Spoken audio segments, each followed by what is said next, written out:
അസ്സലാമു അലൈക്കും വറഹ്മത്തുള്ളാഹി തആല വബറകാത്തു.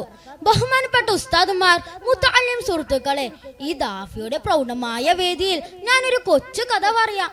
കഥയുടെ പേര് വിസ്മയം തീർത്ത കാരുണ്യം. എല്ലാവരും ശ്രദ്ധിച്ചു കേൾക്കണേ.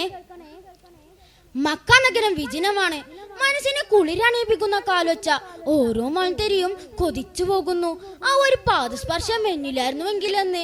അത് മറ്റാരുടേതുമല്ല, ലോകൻഗ്രഹി തിരുനബിയുടേതായിരുന്നു. മരുഭൂമിയിലൂടെ നടന്നു നോക്കിയായിരുന്നു തിരുമേനി. അല്പം കാടുകൾ നിറഞ്ഞ സ്ഥലത്തേക്ക് എത്തിയപ്പോൾ ഒരു ഏങ്ങിക്കരച്ചിലിന്റെ ശബ്ദം. തങ്ങൾ ചുറ്റും നോക്കി. അപ്പോഴതാ ഒരു മലമേടൻ കിടന്നുറങ്ങുന്നു. തൻ്റെ അരികിൽ വലയിലാകപ്പെട്ടൊരു മാൻപേടയുമുണ്ട്. ആ മാൻപേട നബി തങ്ങളെ കണ്ടതോടെ കരച്ചിലിന്റെ ശബ്ദം കൂട്ടാൻ തുടങ്ങി. എന്നിട്ട് മാൻപേട നബി തങ്ങളോട് പറഞ്ഞു, ഞാൻ പ്രസവിച്ചിട്ട് കുറച്ച് ദിവസമേ ആയിട്ടുള്ളൂ. ഞാൻ മക്കൾക്ക് ഭക്ഷണം തേടി വന്നതാണ്.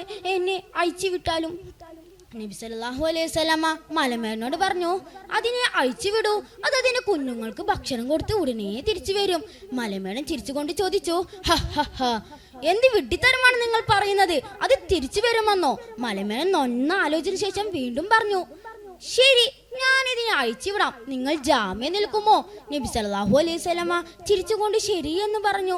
മലമേടൻ ആ മാൻപേടയെ അഴിച്ചു വിട്ടു. കുറച്ച് സമയങ്ങൾ നൽകിയിട്ടുണ്ടായിരുന്നു. പറഞ്ഞ സമയം തീരാൻ നിമിഷങ്ങൾ മാത്രം ബാക്കി. മലമേടന്റെ കടാര പുഞ്ഞാറ് നബി തങ്ങളുടെ കഴുത്തിലേക്ക് നീളാൻ തുടങ്ങി.